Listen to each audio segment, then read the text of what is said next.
Aladdin, who has fallen in love with Jasmine, is disappointed that he could not wish to make her fall in love with him. However, the law states that only a prince can marry a princess, so he wishes to become a prince.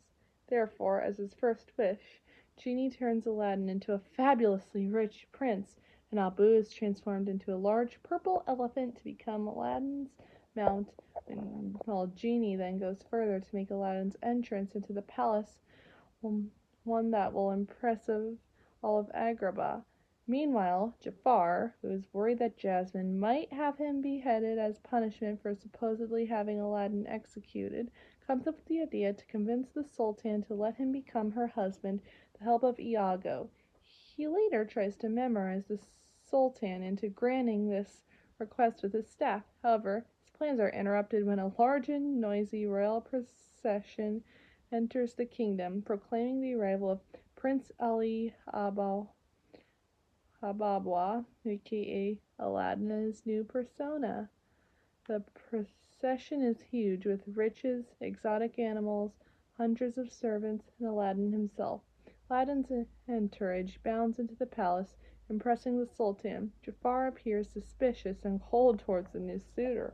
Aladdin is taken to Jasmine, who is unimpressed and rebuffs Aladdin's charms, thinking him to be another arrogant prince like the previous ones. However, when Aladdin removes his turban to show a Raja, Jasmine is reminded that the street rat she met in the marketplace.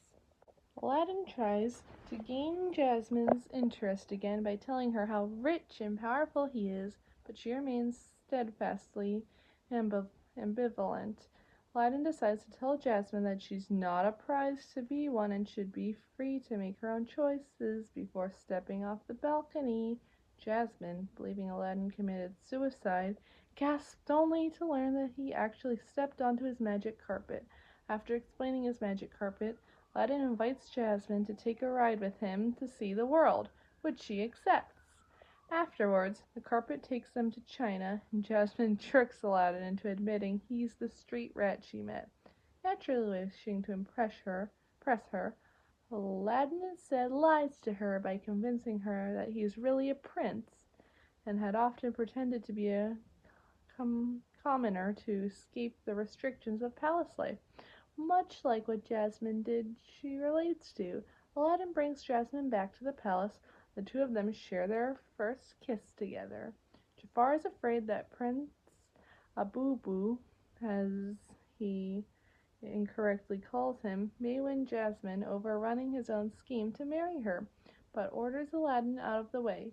He orders Rasul and the guards to capture and kidnap Aladdin. The guards end up having Aladdin gagged with a white handkerchief over his mouth and tied up in metal manacles on his ankles and on his wrists behind his back, which is not a problem, as Rasul, the chief guard, is plagued with a lust for killing. He informs him that he has worn out his welcome, and a guard clubs Aladdin unconscious, then drops Aladdin over a cliff into the sea.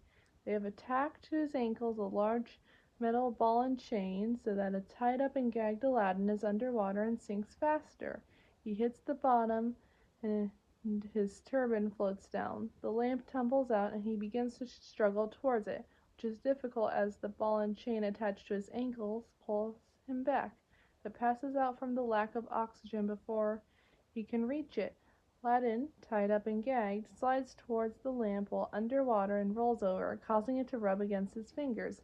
Genie appears, though apparently interrupted in the midst of taking a bath, and rescues Aladdin, using up his second wish. Genie unties and ungags Aladdin and takes him back from the sea and back to dry land. The soaking wet Aladdin thanks Genie for saving his life as his second wish. Aladdin and Genie return to the palace, and Aladdin confronts Jafar over having him almost killed. Jafar uses his cobra staff to try and brainwash the Sultan into believing Aladdin is lying, but Aladdin, seeing what he is doing, grabs the staff and shatters it. He then shows the Sultan that Jafar has been controlling him and plotting against him. The Sultan calls for the guards to arrest Jafar, but Jafar manages to escape and, before doing so, witnesses the lamp in Aladdin's possession. The Sultan is convinced that his troubles are over, as his daughter has finally chosen a suitor and dubs Aladdin as the heir to his throne. However, unbeknownst to the both, Aladdin, though casually happy, is suddenly struck with guilt, feeling unworthy of such an honor, as well as a future with Jasmine, because of the fact that he lied to her. The next day, Aladdin expresses his frustration to the genie and considers going back on his promise to free the latter out of fear of losing Jasmine. The truth is revealed, and uncertainty of keeping up the facade on without Genie's help. Feeling betrayed, a heartbroken Genie goes back inside the lamp, but not before pointing out how much Aladdin has lied to get where he is. Chastened, especially after taking his anger at Genie out on Abu and Carpet, Aladdin decides to tell Jasmine the whole truth of the matter. Unfortunately, Aladdin leaves the lamp in his chamber when Jafar summons Iago to steal it. With the lamp in hand, Jafar becomes Genie's next master, giving him 3 wishes. His first wish is to become Sultan. When the former Sultan and Jasmine refuse to blow him, he wishes to be the world's most powerful sorcerer. Now Jafar forces them to bow to him. Jafar then uses his magic to expose Aladdin and then banish him with a makeshift rocket to the ends of the earth in one of the palace towers. The ends of the earth appear to be Antarctica, the mountains of Austria, the Arctic, or possibly the Himalayas. Luckily, Abu and Carpet are banished with him, and Aladdin is able to fly back to Agrabah, intent on reclaiming the lamp, stopping Jafar, and fixing the mistakes he'd made. Meanwhile, Jafar, who is angry that Jasmine does not wish to become his queen, makes a wish for Genie to cause her to fall in love with him, so he can make her his queen.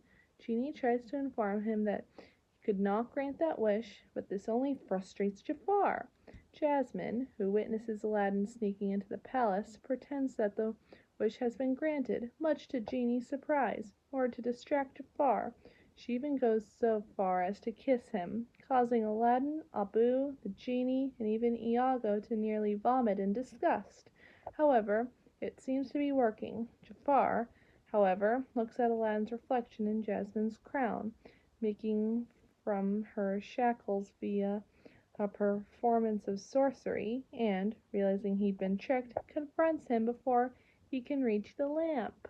After trapping Jasmine in an hourglass, turning Abu into a wind-up monkey toy, and unraveling Carpet, all of whom had attempted to retrieve the lamp, Jafar eventually turns himself into a giant cobra and fights Aladdin.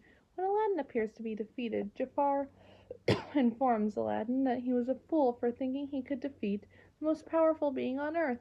Aladdin informs Jafar that he is the most powerful being on earth and that honor belongs to Genie, since he gave Jafar his powers in the first place, and can therefore take Jafar's power away. Realizing what Aladdin is saying, Jafar decides to use his final wish to become the most powerful genie in the world. As Aladdin frees Jasmine from the hourglass and revives her, Jafar is at first convinced that his new powers will allow him to rule the universe, but he realizes too late that Aladdin tricked him, since being a genie comes with a price. Jafar is suddenly shackled and sucked into the new lamp created by his wish and is trapped, along with Iago, who tries to flee, but he's dragged by the villain.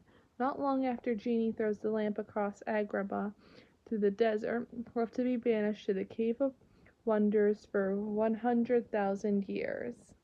Of course, since Aladdin is no longer a prince, he's not eligible to marry Jasmine. Genie, however, insists that Aladdin use his final wish to make himself a prince again, but nevertheless, he keeps his promise and starts accepting who he is, using his final wish for Genie's freedom. When all seems lost for Aladdin and Jasmine, the Sultan decides that, between his loyalty to Genie and his courage in defeating Jafar, Aladdin has proven his worth. The Sultan, therefore, changes the law so that his daughter shall marry whomever she deems worthy, meaning Aladdin and Jasmine can be married. Jasmine runs to Aladdin and chooses him. Genie flies away to see the world, while Aladdin and Jasmine begin their new life together. At night, While the fireworks begin exploding, Aladdin and Jasmine share another kiss and fly off with Carpet near the moon.